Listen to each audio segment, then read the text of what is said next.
Americans are broke.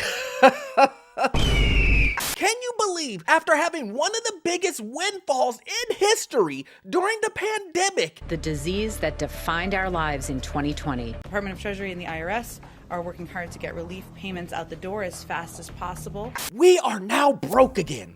And what does this mean for you in the housing market? We're gonna go over it, guys. Listen, this is another one that you really need to understand exactly what's happening in this housing market, exactly what's happening in this economy, and the quote unquote recession that is coming up. We're already in it.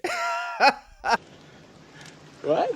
Guys, you're gonna love this. My name is Orlando. Welcome to the channel, guys. As always, hit that like and subscribe button. It helps out the channel. Check out in the description. I have some good courses down there for you. But guys, look, let's take a look at this. Household saving collapse sparks recession fears among economists. Well, let's stop right there. Economists now are thinking that we're gonna be in a recession because people are now broke. People are now living paycheck to paycheck again. Now that people can't take massive vacations, or people are still taking massive vacations when they don't have the money. Let's go. You think now the recession is now gonna come? I'm sorry to tell you this, economists, we're already here.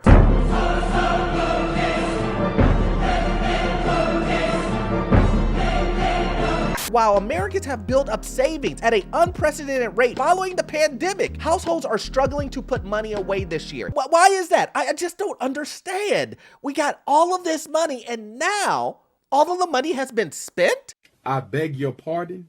You're telling me households spent all of that money when they received more money than they've ever received and their savings account jumped up 3, 4, 5-fold? Jackpot. Are you telling me all that money's gone? Who does that? A trend that it fueled the fears among economists in an upcoming recession. When many across the country were forced into lockdown, the national economy suffered a shutdown. People's personal savings thrived, with people saving as much as 30% of their monthly income, having 2.3 trillion in excess savings between 2020 and 2021, according to the Federal Reserve. Remember when we were having that conversation and I was telling you guys, you may want to save your money. You may not want to buy lavish things. You may want to do XYZ to make sure that you have enough money so when things do go down, when prices do come down, when a recession does happen, then you will have the money available. That's a great idea. Because here's one thing that I was telling you guys for sure. When a recession comes, these lending situations, these banks, they will not lend in the same way that they were lending previously. And we've seen this with bank collapses and things that are currently happening in the housing market, in the banking sector also. The banks are pulling back and saying, you know what, we're gonna hold off on some things. We've saw Wells Fargo decide that they're no longer gonna be in the lending game as far as residential goes. And then we saw the collapse of a bunch of other banks that have decided to hold back when it comes to lending. No. And I understand that a lot of you guys are saying, Orlando, I don't even want money as it is. Have you seen interest rates? They're above 8% in some areas, depending on your situation. And I would say, yes, I understand. But that does not mean you should not get yourself ready for if rates do come down or you're able. Because remember, we're not focusing on interest rate. We're focusing on price. Write that down. If the price comes down and you see a steal of a deal, will you be ready to purchase? Or will all of your liquidity be gone because you took a trip to the Maldives? You bought that BMW and you said, woo, I'm looking great in this BMW. Yes, sir. But you can't buy a house, you have to rent. Not because you want to do it, because you're forced to do it. You know, that BMW you're gonna look good. I'm not saying you're gonna look good in that BMW, but you're gonna pay that $800 in rent. Man, I'm dead. It's a shame, but that is the truth. Let's take a look at this chart here. We can see January 2020, It was not looking good. January, and then the pandemic hit, and look on all this money that the government was giving everybody, and everybody was just living life. As you see, it goes up and up and up. And then we're here at the peak. See, this was the type of money right here where people were jumping on their couches without the plastic on it. People were just saying, I don't care. They jumping all on the couches with no plastic on it.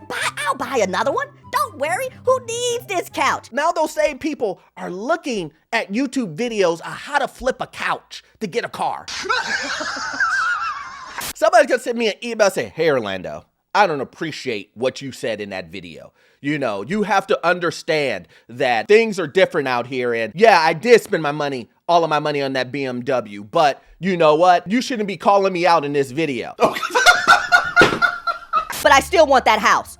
Can you tell me how to get that house? I know I spent $40,000 for a down payment on that 7 Series. Is there any way that I can get a house now? I'm telling you guys, look, someone will send me that email. The bad part about this situation is people are continuing to spend. They're spending as if they do have the same amount of money in their account right now as they did, a year ago at the very, very peak. They're still going on vacation. They're still buying cars, having monthly notes of $800 to $1,000 to $1,500.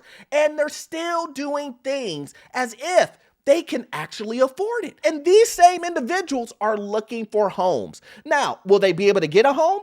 More than likely not. But here's the thing, it's not going to end well. My intuition is common sense says there's not a bottomless pit of savings to support this level of spending. And there's not a bottomless pit of wage growth to keep it elevated enough to drive the GDP indefinitely. When people are continuing to spend, hence the reason why the GDP is having, that growth. It's having that growth because when people spend, GDP goes up, right?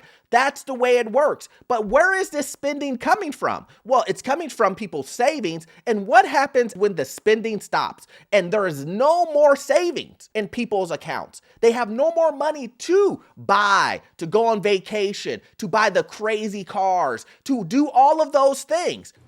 No money. As their money depletes, so does the GDP, causing quote unquote what economists are talking about, the recession, right?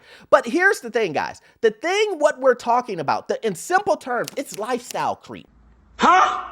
And I know what you're understanding. Lifestyle creep? Orlando, I've never heard of that term. What is that? Lifestyle creep refers to the phenomenon where discretionary consumption increases on non-essential items as the standard of living improves. Just to make this very simple, you spend more because you make more. That's it. With lifestyle creep, luxury goods and discretionary spending becomes perceived as a right to have, not a choice, as a necessity versus a want. And that's what we're seeing when someone buys a BMW versus buying a home. But in reality, they could get away with just getting a beater or a car to get them to A to B, but they want to look flashy as they're going to the grocery store. It's funny because it's true. Can you believe that? You want to look flashy going to Aldi's. You want to look flashy going to Kroger's. Man, you are one pathetic loser. It's something about when people look at you and you're at the grocery store and you put lettuce in the car and people are like, man, that guy put lettuce in the car, putting those Red Baron pizzas. Look at him, man. He got that drip. The downside of this creep is when income decreases. For instance, when unemployment or in retirement, people run out of savings as they continue to live above their means. Did lifestyle creep downside describe the whole video of what's going to happen to individuals as they lose their savings, but their lifestyle is still up here? Did I just describe that? And what this is basically saying, guys, is like I just said previously, people are still living up high. They're living in the penthouse, but they're making McDonald's money. That's the truth of it. I know some people are like, Orlando, come on, man. You're being disrespectful. And I'm not. I'm just trying to make sure you understand the craziness people are doing. You would think that people would pull it back a little bit, right? Pull it back. But no, what's going to happen is people are going to let their houses go into foreclosure. They're going to let their cars get repoed. That BMW 7 Series, 3 months behind right now. The repo man calling you right now. You're dodging them. You're dodging the repo, man, because your savings is down to $633 and you don't have that $1,500 payment. That's what I'm talking about. You shouldn't have got the BMW. You shouldn't have went on the trips. You shouldn't have done all of those things. Instead, you should have done the more responsible thing, which was put that money aside.